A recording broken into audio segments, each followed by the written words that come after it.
Well, Mr. Mustafa, tell us, how responsive was the government when the Dapchi girls went missing? First of all, I think it's sad that we sit down here and discuss how responsive government was to the kidnap of 105 girls, because that shouldn't really have this shouldn't even be a topic that we should be discussing, because these girls should not have been taken away from us in the first place.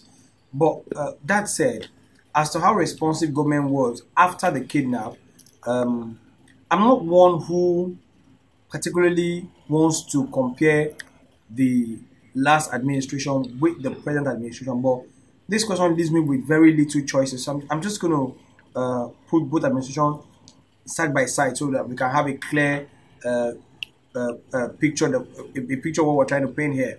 When the Chibok girls were taken and kidnapped, it took the government almost 2 months to even come to the reality and accept that these girls had been taken. There was a lot of denial going on, a lot of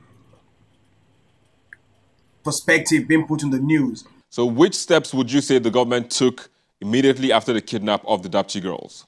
The answer I'm going to give to this question would lay credence to my earlier statement as to whether this administration acted swiftly enough to secure the safe release or return of these girls. Exactly 1 day after these girls were kidnapped, the president ordered the Nigerian police and the army to immediately begin rescue efforts to ensure the safe return of these girls. The Nigerian Air Force also deployed its assets to night and day search of the areas that these girls could have been taken to. A day after, a high delegation of the federal government, led by the Minister of Culture and Tourism, Alhaji Lai Mohammed, touched down in Yobe and began offering assistance to the Yobe state government in ensuring the safe release of these girls. 4 days later, the 26th of February, this same delegation returned to Yobe to get updates on how far the efforts in rescuing the girls had gone. At exactly 6 p.m. on the 26th of February, the Nigerian Air Force had flown over 200 hours, day and night, in search of these girls. And if you think back to that, in about 5 days, they had flown 200 hours in search of these girls. It shows you how much effort the administration had put into securing the safe release of this return of these girls.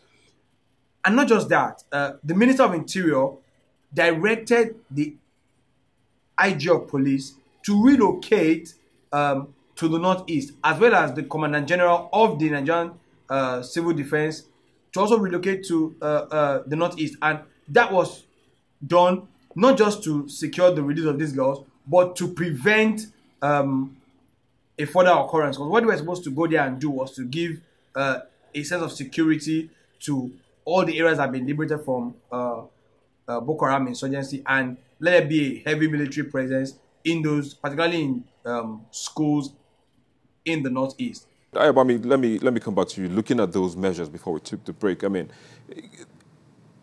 you still think that the government should have done more than they did? Yes. I'll give you an example. During the president's medical trip, while he was in UK for about 6 months, the vice president, who was the acting president, took very proactive measures at every time there was a sensitive issue. A major one was the Avengers. He left Abuja, had consultations with everybody who mattered. Isn't that what the president is doing now? No. Wait, is it doing that now when it matters most? Is it doing it when things could have actually been done properly? Had it not been done properly now? No. Timely. Not timely, no. No. You see, there are ways that you kill the morale of people. You make them lose that faith in the government. The moment you make people lose faith in the government, then they feel we probably need to defend ourselves. And when it comes to that point, when the citizens believe that their protection is in their own hands, they can go out of the way to do things that are not supposed to be done.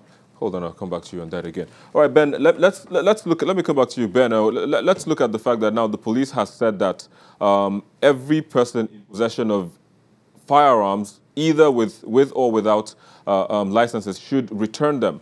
And from what Ayobame is saying, that it's people are getting to the point where they feel that they need to defend themselves. Do you think it's in place for this law to be put in place at the moment?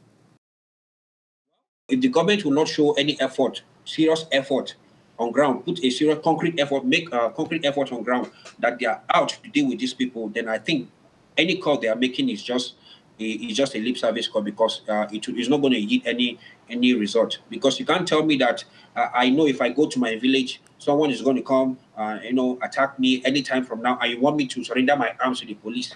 I don't think I will do that. And most of these people don't even trust the security officials anymore. So there's even a big trust issue between the citizens and the security operative. Let's not sweep that under the carpet. So we have to look at how we can equip our funding, equip our military personnel so that they will be able to protect our lives, because our lives is very important. All right, Ben. And secondly, nobody has, let me say this, please. Nobody has told the president that even with his 12 million votes, he can still lose the election. If people are not telling him the truth, he should know that even with his 12 million votes, let's wait for the election time to come. But then I have to hold it there. Ben Cosmos, thank you for joining us from Kuala Lumpur in Malaysia. It's a pleasure to always have you on the program. So, just in wrapping up now, what do you expect to see? Well, I expect to see a more responsive government, a more proactive government, a government that shows that the people's lives really matters. A government that says is a government of the people, is a government for all and not for anybody in particular. Should show concern to the people at every time and bridge that communication gap. Ayobami Ladipo, thanks for joining us on the program. I will take a break and we'll be back with the most videos on our YouTube channel in the past week. Please stay with us. Residents of Ajawo Estate in Lagos crying over the demolition of their homes begins this week's most viewed videos. This is, I call it Little Crystal, and it's little indeed. In fourth place is the video of a Nigerian without a degree building a mini aircraft. All right. Pride of the Green, cleared for takeoff. Let's go.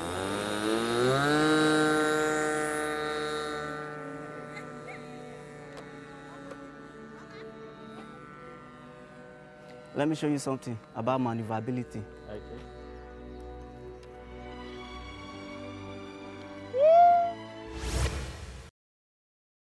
Reactions that trailed Channel Television's report on President Buhari's visit to Taraba State comes in third place.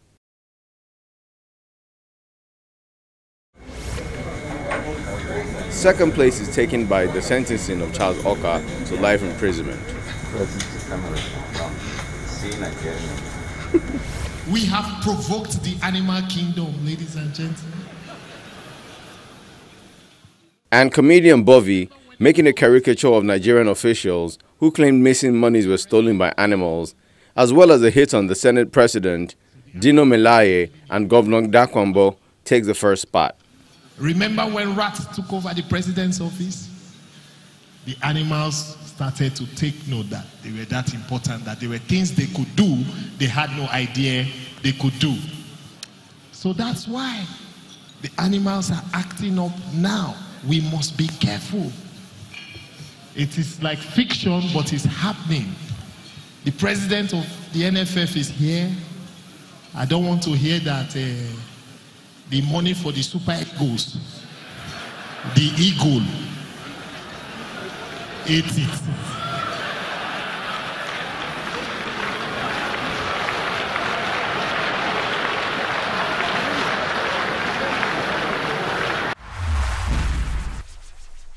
Well, there you go. Those were the most viewed videos on our YouTube channel in the past week. Now, as the president continues to visit communities hit hard by gunmen and herdsmen attacks, Nigerians will be hoping that he puts in place measures to bring the attacks to an end and also bring about the rescue of the girls abducted in Chibok, Borno State, and Dapchi, Yobe State, as well as bring lasting solutions to the crisis in the country. On that note, we wrap it up on the program this week. Thank you for watching. I'm Victor Matthias, but do remember, the conversation doesn't end here. It continues via the social media addresses showing on your screen. Bye for now.